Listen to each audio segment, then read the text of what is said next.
was formerly at UT System, and it is now at UTHealth, Houston School of Public Health in Austin.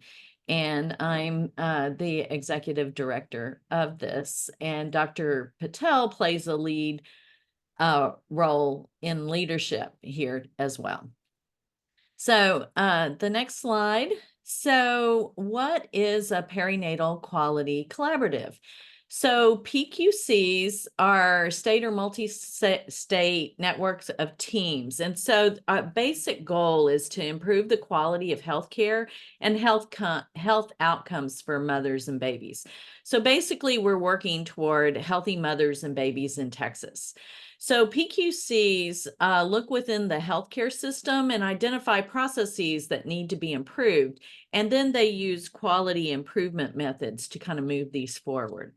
So if you look at PQCs funded in the United States, this map here shows those that are funded by the CDC to support implementation and practice. Dr. Patel is the principal investigator of our CDC PQC grant, and she'll talk a little bit more about that in a bit. 47 states do have PQCs in some form or fashion. So next slide. The perinatal quality collaboratives partner with hospitals, providers, nurses, patients, families, and communities using a process of quality improvement. And so with that quality improvement, we attempt to achieve that plan, do, study, act cycle. And so it's implementing best practices in rapid real-time efforts. So this isn't necessarily focused on a research aim, but rather it's changing clinical practice over time in a measurable and effective way. So we still collect data, we still look at outcomes, but we're doing it in real time and using collaborative learning and rapid response data. Next slide. So a little bit about Texas and the perinatal landscape here. So Texas is very unique, as we know. It's the second largest state in the United States, and we have 400,000 births annually. So really a high percentage of births, 10% of all births in the United States. So what affects Texas essentially affects the U.S. We're also one of 5 minority-majority states, which has a majority of the population that's a racial ethnic minority. 35% of the population speaks a language other than English at home. We have more counties than any other states. We're both urban and rural, although 95% of the population lives in less than half of the counties, as we know. And we've got 3 of the 10 biggest cities in the United States and 5 of the top 20. We're also, if you look at us, we're one of the top 5 states in terms of births in the U.S. So they call us the top 5. So it's California, Illinois, ourselves, Florida, and New York. And so these 5 states account for 40% of all births in the United States. And I'll turn it over to Dr. Patel.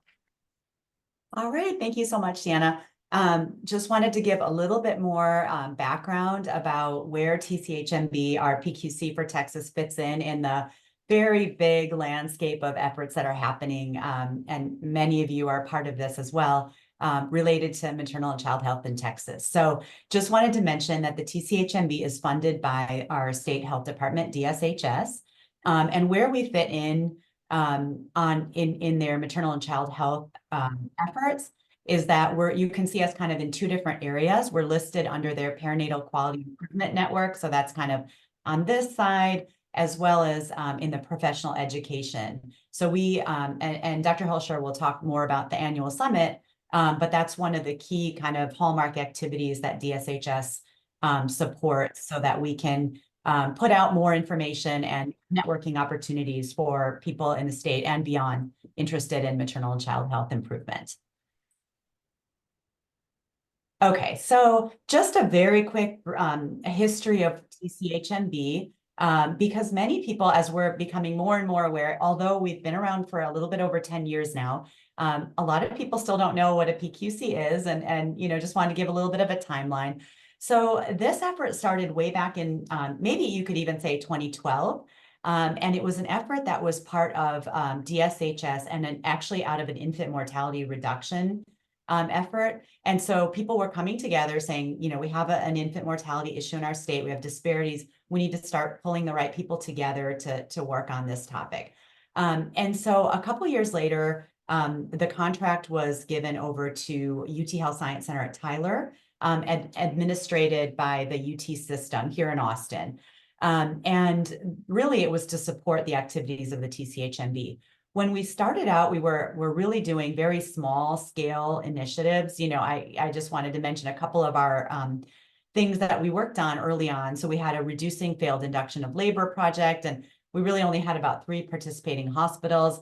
We tried to kind of move into a clinic setting, outpatient. We did a 1 key question kind of contraception related project that had 3 clinics. We did a NICU focused project on breastfeeding and human milk. That was 15 NICUs in the state. So kind of our earlier initiatives were very much kind of smaller scale.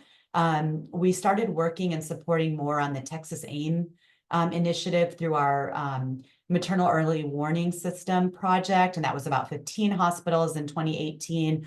And so as we've gone along, one of our big achievements, I think, is engaging more hospitals across the state and trying to fulfill our mission of being a statewide perinatal quality collaborative. So our current initiatives now, fast forward 8 or 10 years, we are now trying to reach many more of our 230 or so perinatal hospitals in the state. So our newborn admission temperature project has 161 participating hospitals around the state, and our postpartum preeclampsia in the emergency department project on our obstetric side has about 41 participating hospitals. So I'll talk a little bit more about why that expansion has happened. One of the other key things I want to mention, as Dr. Hoelscher said, was we recently received a 5-year grant from the CDC, and that is kind of on top of our DSHS funding, and it's really geared towards supporting an equity framework. And so I think that might be of interest to this group. And then most recent accomplishment, and it's a big deal for us, is that we moved into the UTHealth Houston School of Public Health in Austin. And that's been an amazing opportunity for us to kind of expand our public health lens into maternal and child health.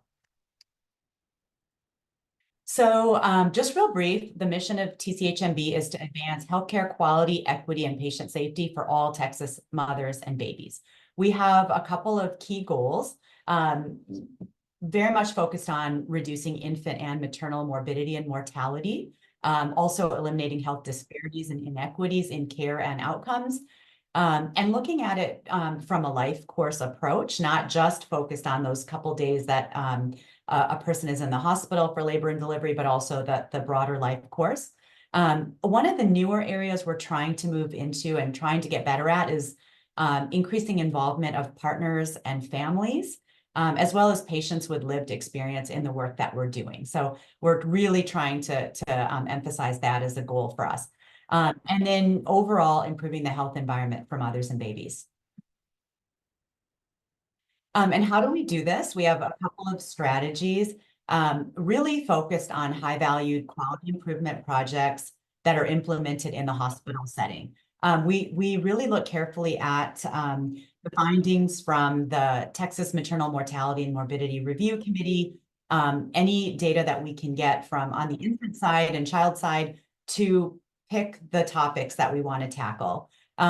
We're also focused on establishing a data system that will help us with our quality improvement efforts. We have a governance that helps guide our efforts. And then we also spend a lot of time with educational content, like I mentioned, through our summit and other activities, and collaborating with key partners. Wanted to show you a little bit about the people and the organizations that we have represented on our executive committee of TCHMB. So we have, and I'll show you a graphic in a minute, but we basically structured with 4 committees. So obstetrics, neonatal, community health, and data. And we have 2 co-chairs for each of those committees.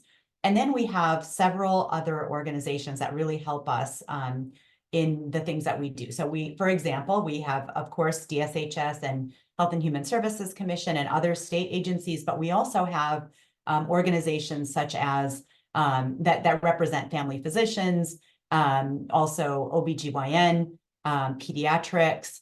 And then we have organizations such as the Texas Medical Association, community health centers, and the Texas Hospital Association. So those are the people that help us lead our efforts and are involved at the executive level. So as I mentioned, TCHMB is structured with 4 main committees. And so our QI efforts really come out of our obstetrics and neonatal committees. And then we have community health and data, which are very much part of our infrastructure and supporting all of the work that we do. So community health is focused on making sure that we promote awareness and education at the community level, and considering community voices in our work. And then the data committee is working to create more of that data infrastructure with hospitals. Real quick, wanted to show you kind of the people that we have that do a lot of the work kind of behind the scenes. And our TCHMB staff has a very diverse representation of skills, background, and training and experience. We have people that are, have clinical background, so nursing, physicians, researchers, public health, population health. We have a graphic designer, communications expertise. We have a data architect, people that are, our events managers. So really, really big team. We have a biostatistician and project managers. And so it takes a huge group of people to do this work because we do have that statewide focus. Really quick, because I know we have another speaker, so I want to be very much aware of time. Our CDC grant that we received, we got that in 2022. It'll go for 5 years, and that's really to infuse a health equity lens to the work that we're doing. And so that is at every level. So in the design, in the implementation, and how we sustain our QI work, and really kind of forcing us to take a hard look at the work that we're doing and ensuring that it has that equity lens.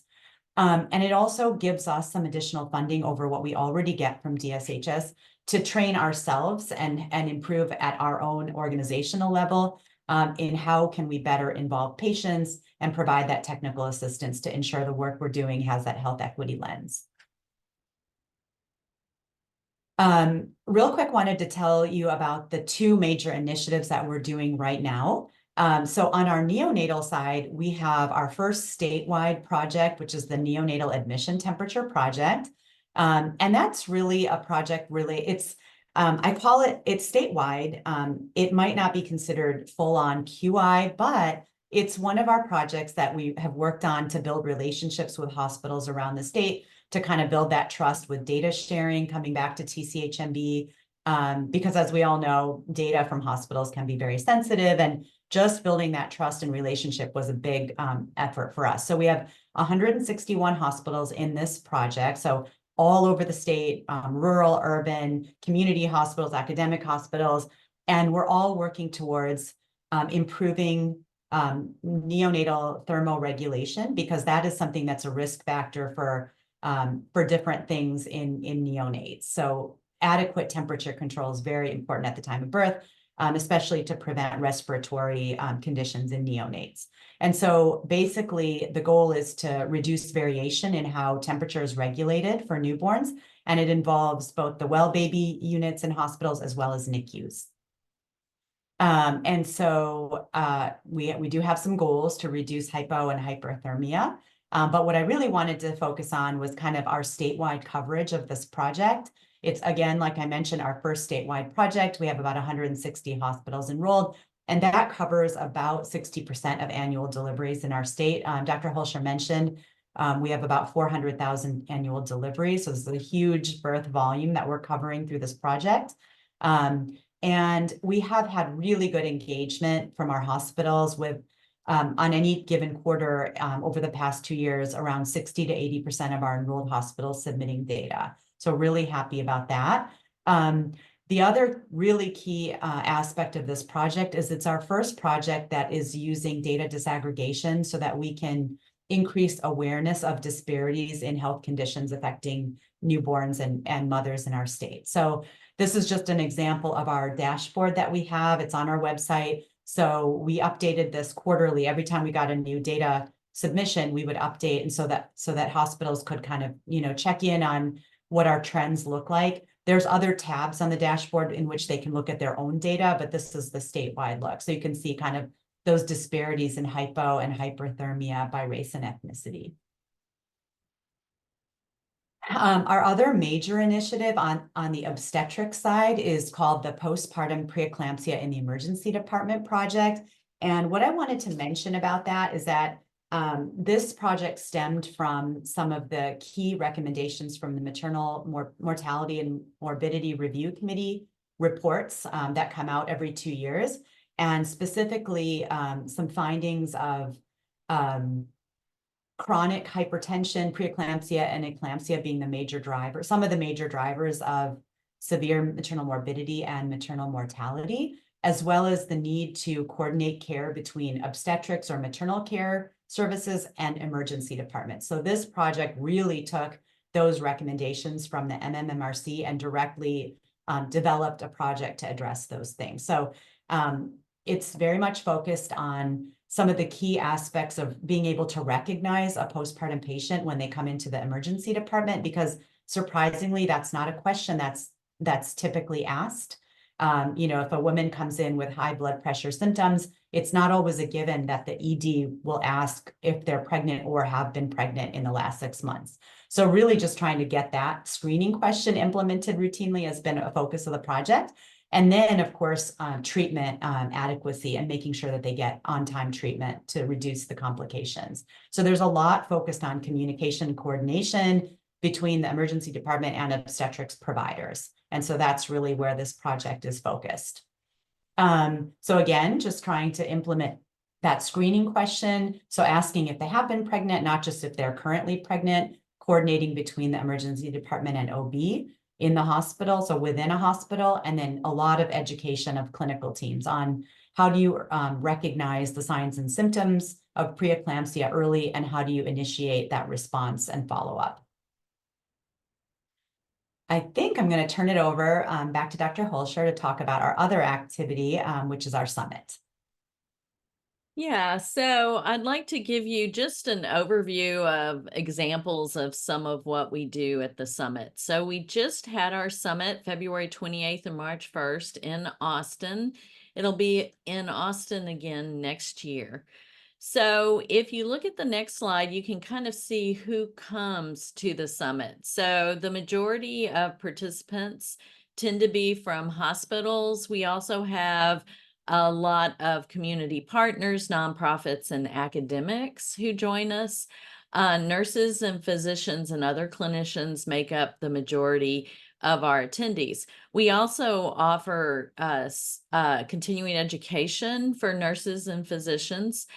And this year we had 494 registered attendees. So that's the highest ever attendance that we've had in the history of TCHMB. So we were very proud about that. So what do we do at the summit?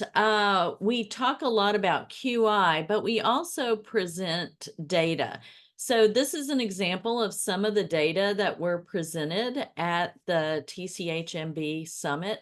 So these are showing pregnancy-related mortality ratios in Texas between 2013 and 2019.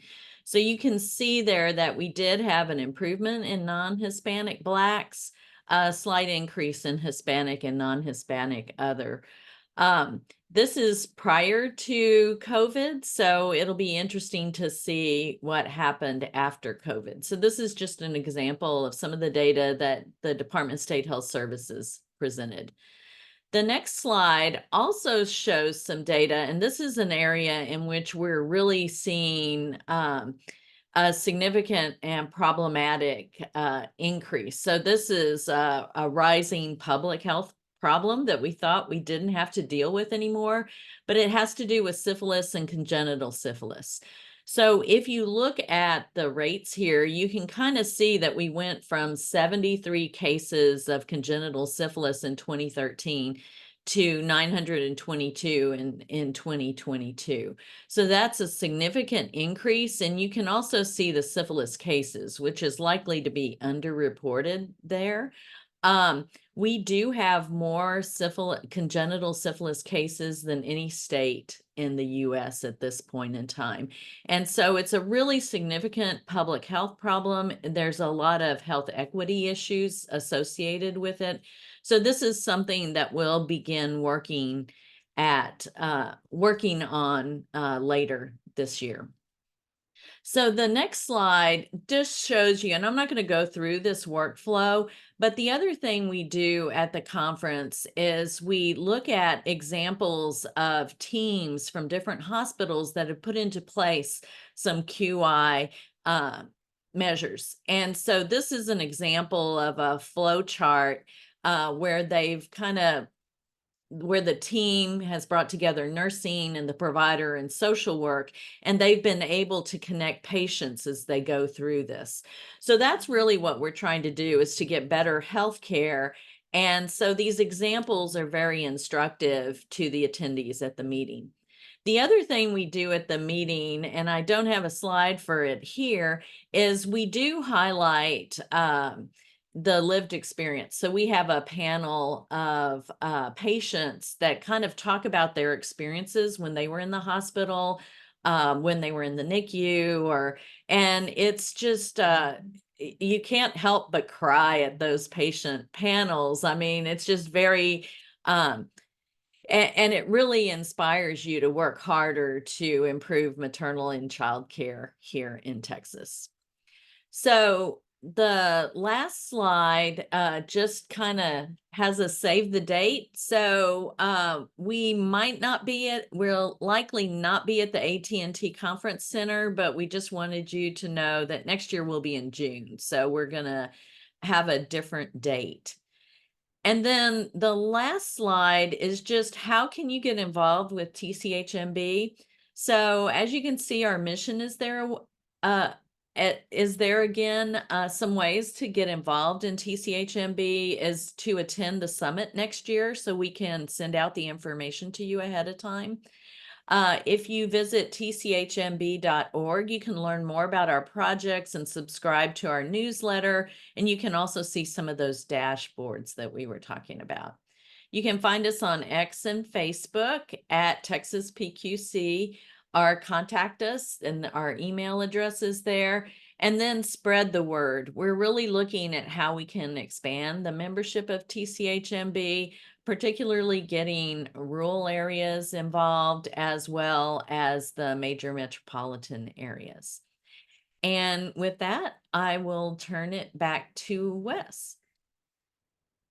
All right, thank you very much. And I apologize about that inconvenience with 2 Zoom links, but I'm glad that we have everyone here together now in this great turnout.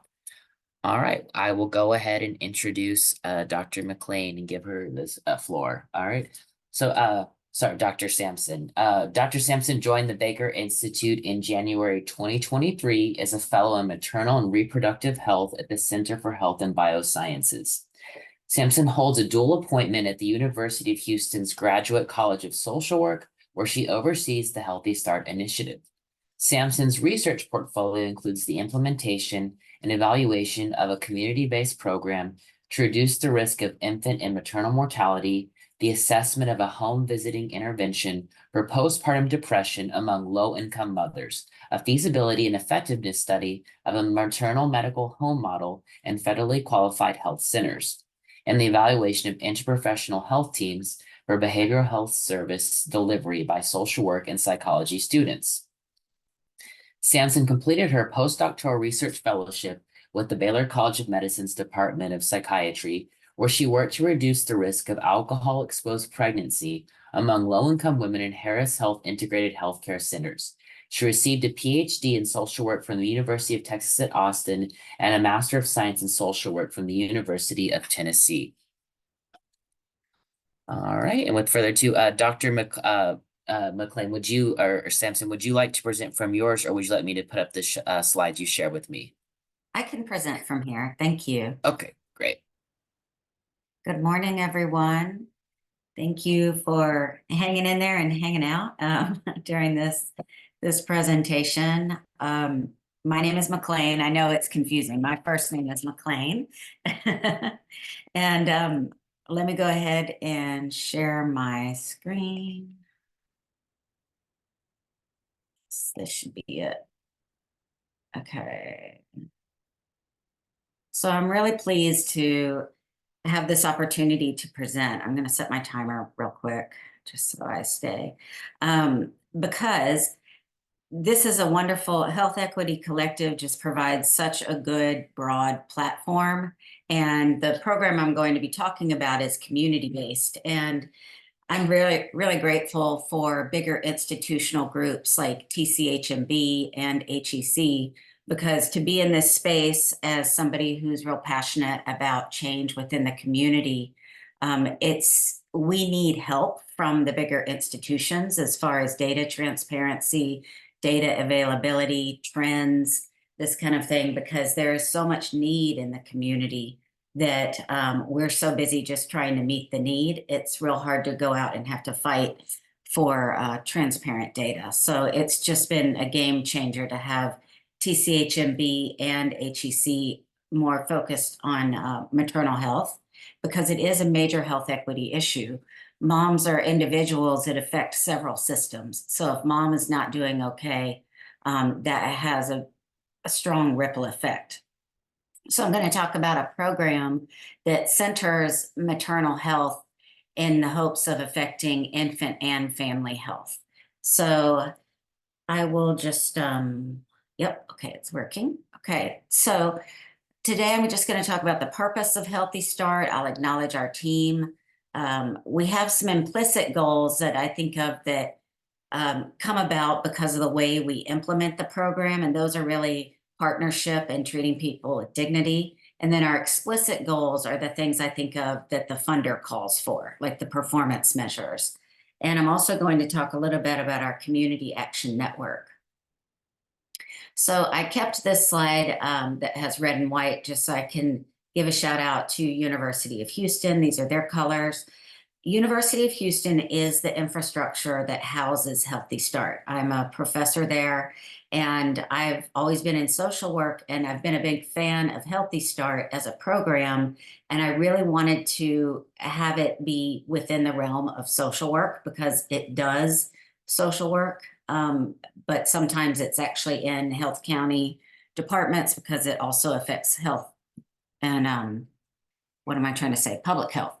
So anyway, it is funded by Health Resources Services Administration. It has been funded for 5 years. We have applied for the next round of funding, so we're hoping for another 5 years.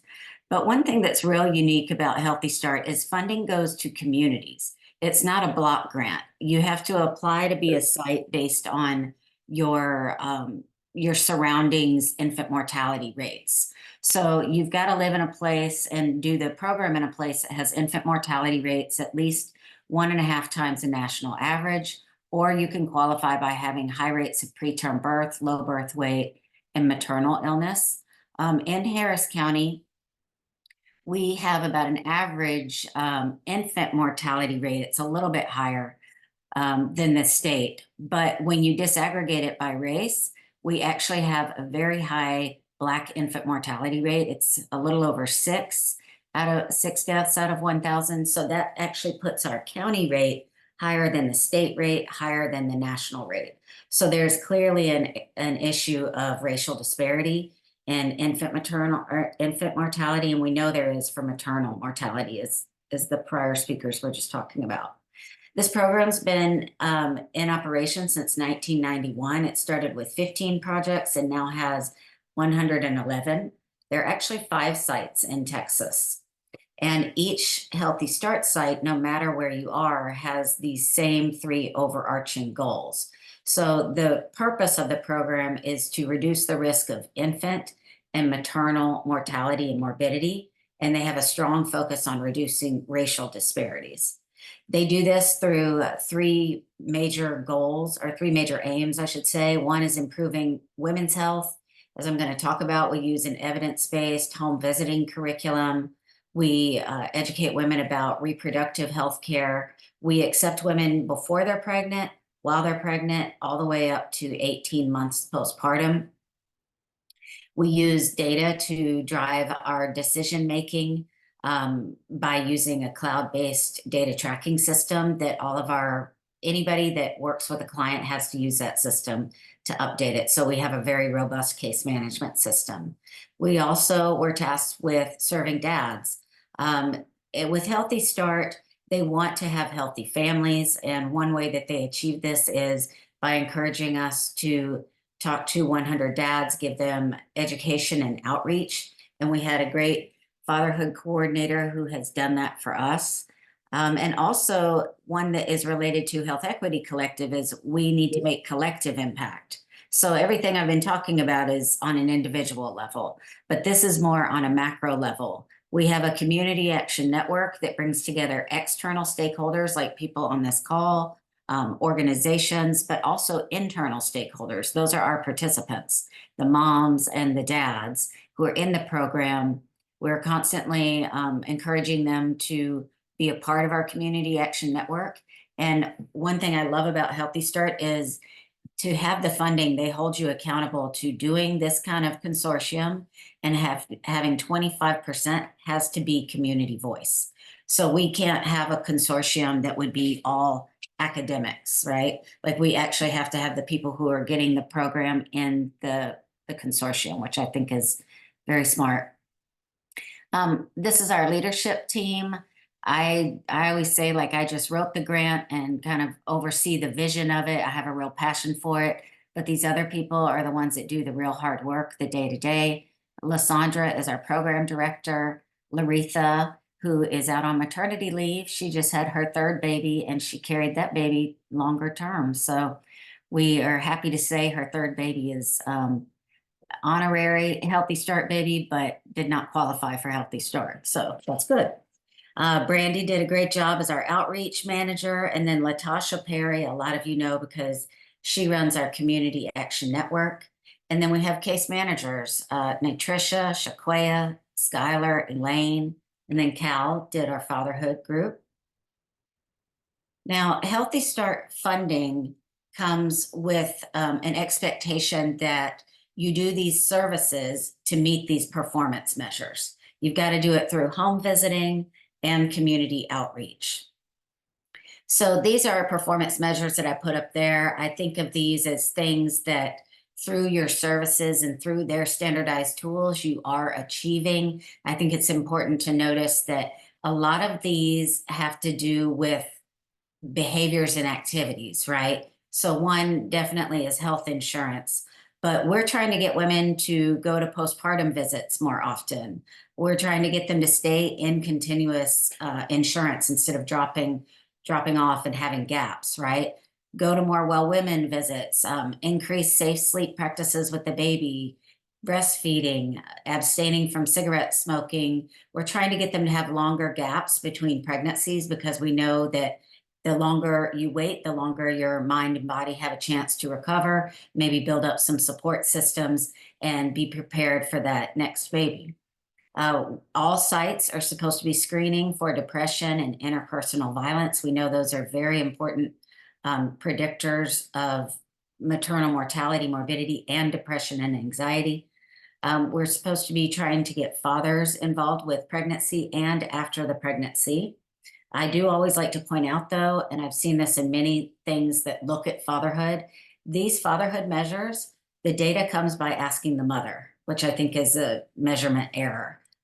Because the mother, I think it's good to ask her how involved the father is, but we should also be asking fathers and educating them on different types of involvement and have some curiosity on how involvement looks different for different kinds of fathers. And we're also supposed to be reading to children more, which we have done. And then our other performance measures have to do with the CAN, which I'll talk about in a second. One thing I'm really proud of with Healthy Start was my own vision for Healthy Start. This is not required by any stretch, is that we would have integrated services. Because what I've seen as a social worker is you have these fantastic community programs with real passionate workers who are working their butts off to try to make a difference, but they can only do so much. We need to be embedded in the medical system. We need to be embedded in the community at the same time. We know that social determinants of health are playing about 80% of the role in our health.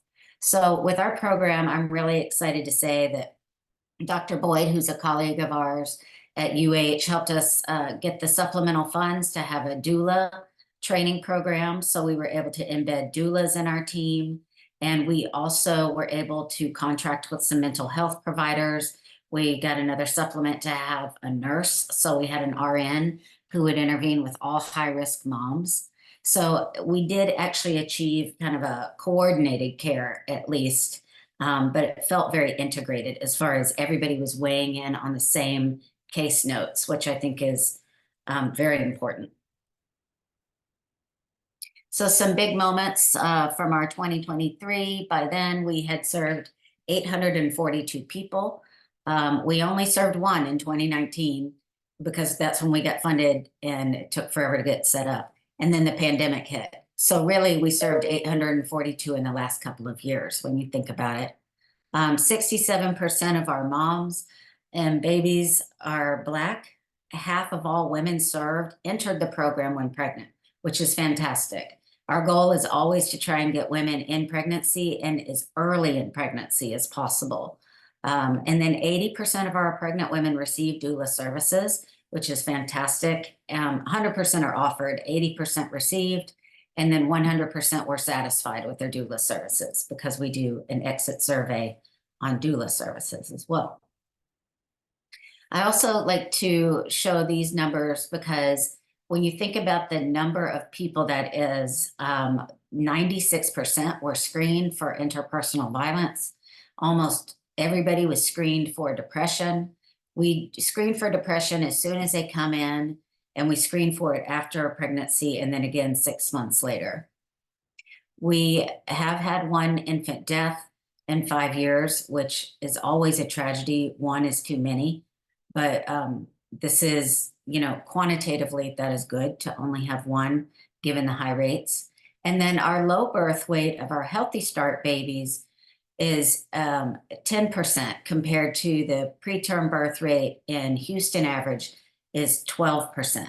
So we are seeing that our babies are staying in longer, right? And I always attribute that to our fantastic team creating an environment of support.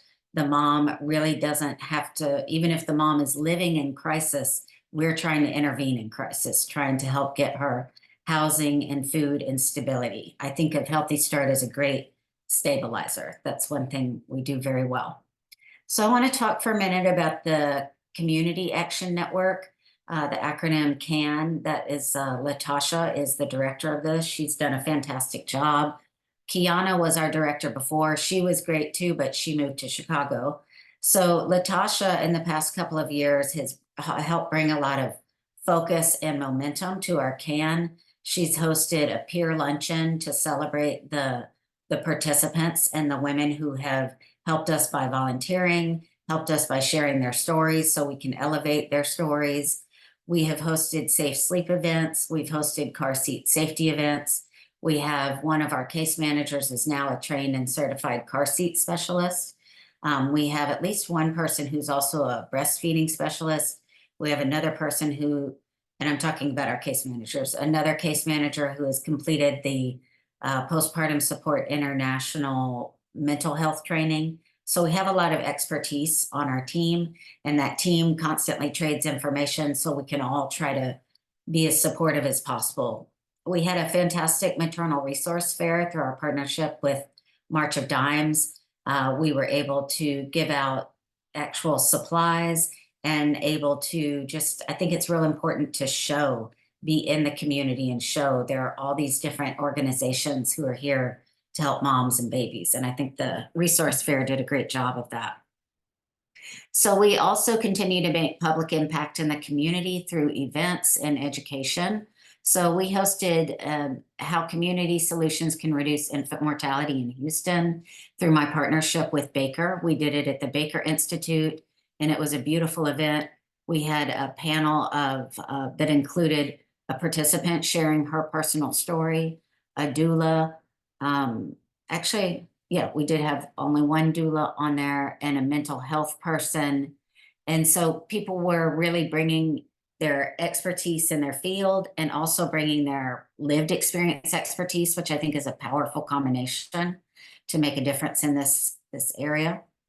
We hosted a public policy webinar to discuss these changes to Medicaid as far as the doulas getting reimbursement and CHW. We've had 3 one-pagers about our program that we have sent to legislators to advocate for continued funding. I'm so relieved to see that Congress signed off on funding to stay level, at least for Health and Human Services. We were very, very concerned about that. And as they often do, they kept us guessing till the last minute. So I'm very happy to say that Healthy Start stays alive for another 5 years. One policy brief published over at Baker on Medicaid extension.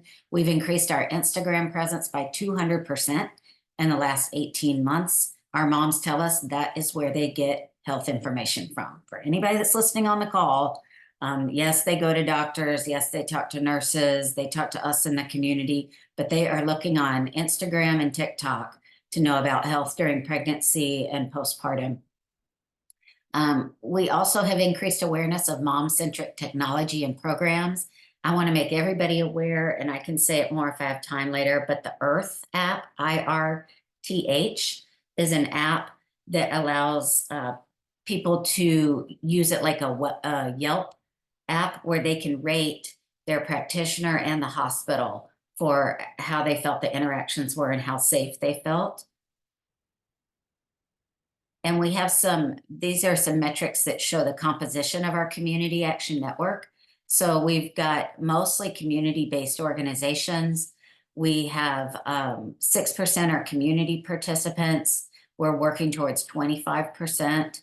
Our participants, just like everybody on this call, are also very busy. And so we try to make it as easy for them as possible to be a part of the CAN and to know that their voice matters. To build momentum, we have applied for another 5 years of funding. We're still in operation. We will, the program technically ends April 30th, but we do have funding to keep ourselves open till May 31st. And then by then we should have the new funding. We're currently referring any of our people who want doula services out to Depth, which you've heard of from March of Dimes. And we're referring our non-zip code ladies to Harris County Public Health. They have a maternal health program.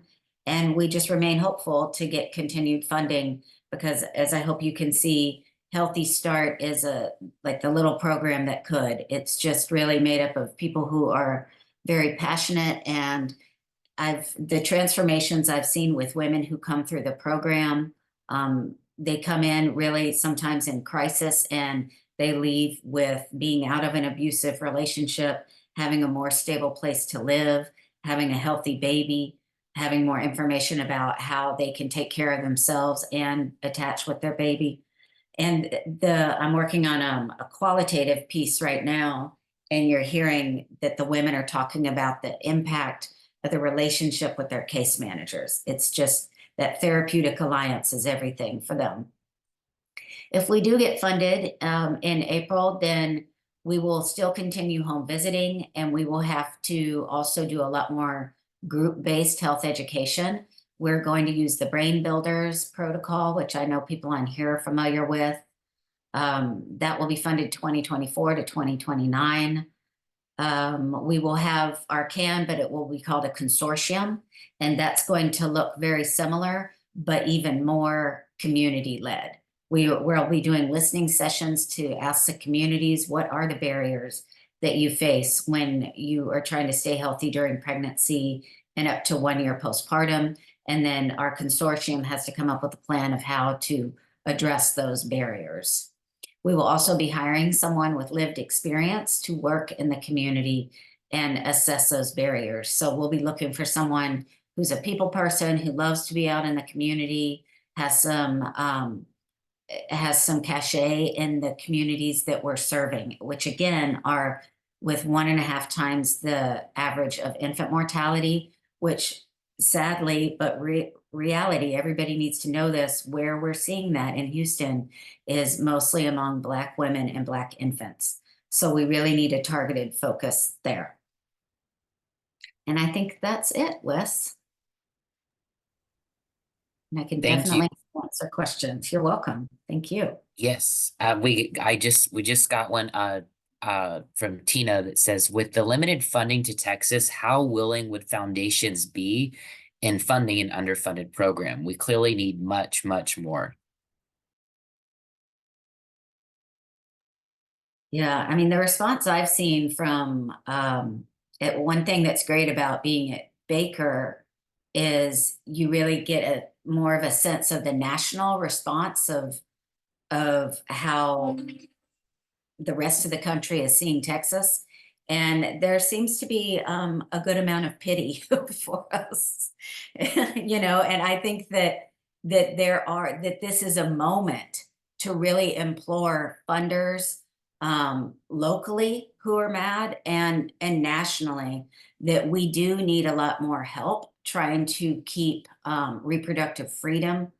You know, if we do not have reproductive freedom, I can't even begin to imagine the impact on the mental health for women and their families.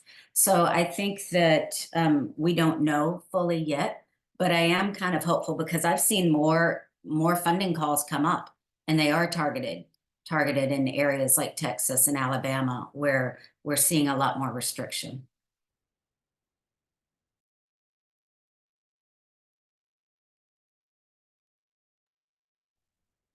We have a couple of minutes left if anyone else has a question or point they'd like to bring up.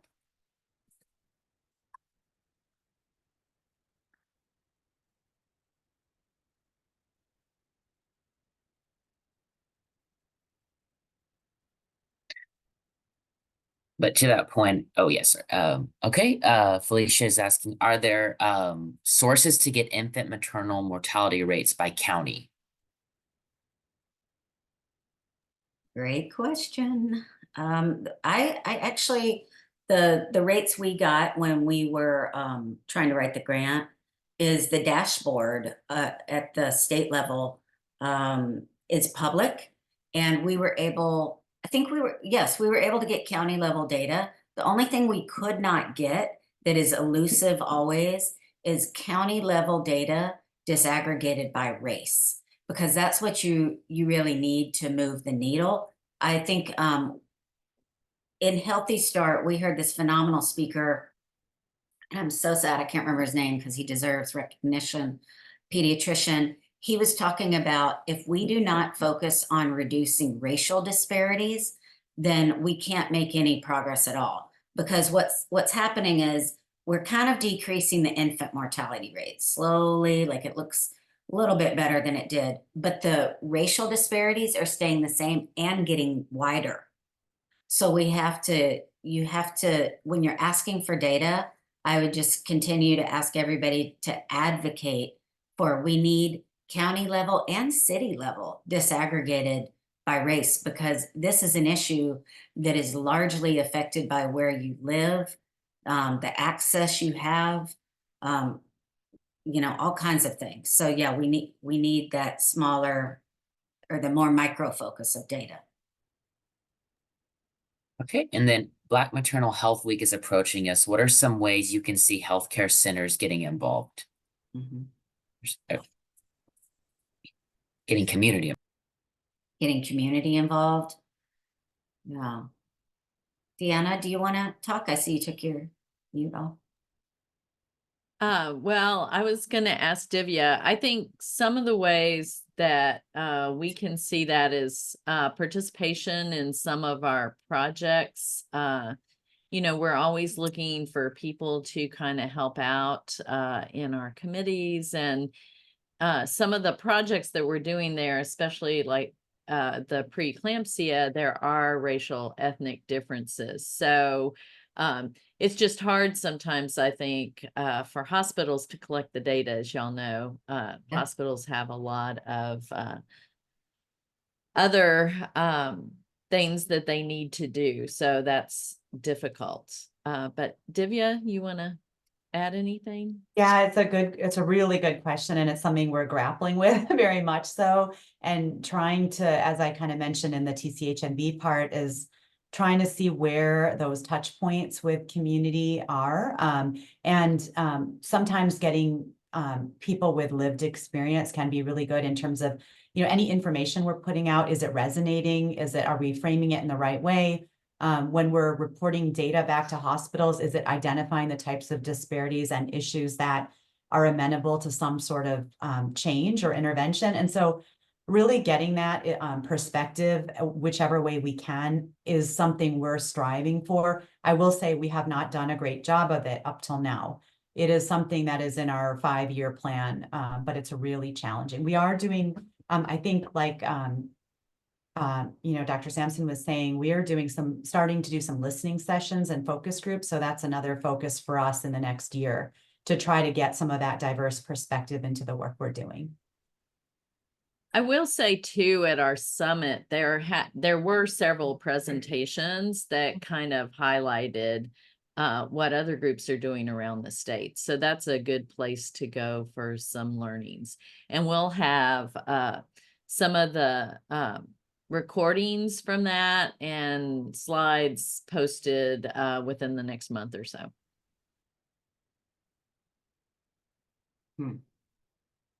Yeah, the link for the dashboard. I can look it up. I mean, I think that we all know that there's a lot of mistrust. So sometimes it's hard for the institutions to engage community. And I think it's just real important. I mean, I'm in big institutions too, right? I'm at 2 universities that, don't even get me started. So like, we have a hard time building that trust. And I think that things like paying people to provide their expertise at your conferences is a fantastic idea. I think you'll notice at TCHMB, when people tell their stories, it's like a pin can drop in that room. And I think it's super powerful for the storytellers to be on the stage and us providers being in the audience. We need to listen. And so I think when you do events like that, it shows a lot. It shows a willingness and it shows respect. And I think too, one thing that I try to do that I would encourage other people to do is anytime I'm asked to speak, I ask if either one of my staff people who has more lived experience can do it and be with me, and then I give them flex time off. Like, you just really have to start thinking about people sharing their experience as effort, just like we do when we have effort on a grant. So I think it's just, we're all kind of changing the way we think. We've all been so indoctrinated to only believe quantitative data, but this is a topic where you really need to listen a lot. Maternal health. Oh, okay, Heidi, I'll look and see. Oh, for maternal health. Yeah, no, I find this frequently. There'll be articles and publications on maternal mortality and maternal health issues, and the data underneath them is too often, I would say, about the infants and not about the moms. I'm wondering what Kazabon, what her group has available, because they worked real hard, I know, to get their hands on Medicaid data. So often I have to go to CDC, I have to, use PRAM's data. Thank goodness for the maternal mortality review committee, but it's still very challenging to get maternal mortality data. Very. Yes. Is it too bold to ask why? I know we're over. Maybe we can end on that note. Well, I think that, I think my opinion, this is just me talking about my opinion as somebody who's been in researching this for quite a while, is I think that maternal health, for some reason, has not been valued as highly as infant health. And I think that given that most births happen in hospitals and we do not have a public hospital system, right? So hospitals each have their own way of collecting and being accountable for data. So it's like there's no way to really push to enforce publicly available, non-identified data. That's my observation, is that it's this incredibly difficult feat in trying to get systems to cooperate and try to have systems invested in keeping their data transparent. That's Yeah. a pretty big ask. Just a quick note on that. I know that Department of State Health Services is undergoing a data modernization right now. So there might be something coming out with that. So we can kind of share it with this group as things move along. But I know there is a movement underway.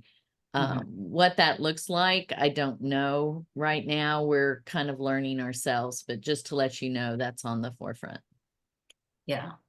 Very helpful. Thank you. Yeah. Thank you for hosting this topic, because it's something that I know that the speakers on here we're very passionate about, and it's like it just needs more focus. We have to stop and pause and talk about maternal health and why don't we have access to data that really affects the community, and we've got people here working towards it. Thank goodness. I'm very heartened by that, and I'm heartened by the Biden-Harris blueprint, where one of their goals is transparency and modernization of data. So it's a big problem, right? Like when the White House is like, hey, y'all need to work on this. So I think we're at a good turning point, and I appreciate it.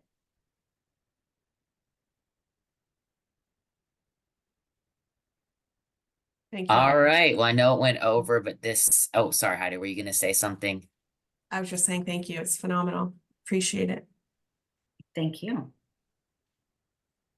All right. Well, the recording will be up on our YouTube channel, and also Mighty Networks. I've saved the chat because some other resources and links were brought up that are here. And I know some of you might need to ask for permission to share the slides. So if we are able to do that, we'll also link that. But thank you all for coming, and yeah, appreciate the patience with the 2 links. I'm glad we were all able to unite eventually. Yes, good job figuring it out. Thank you. Thank you. Thank you. Bye, everyone.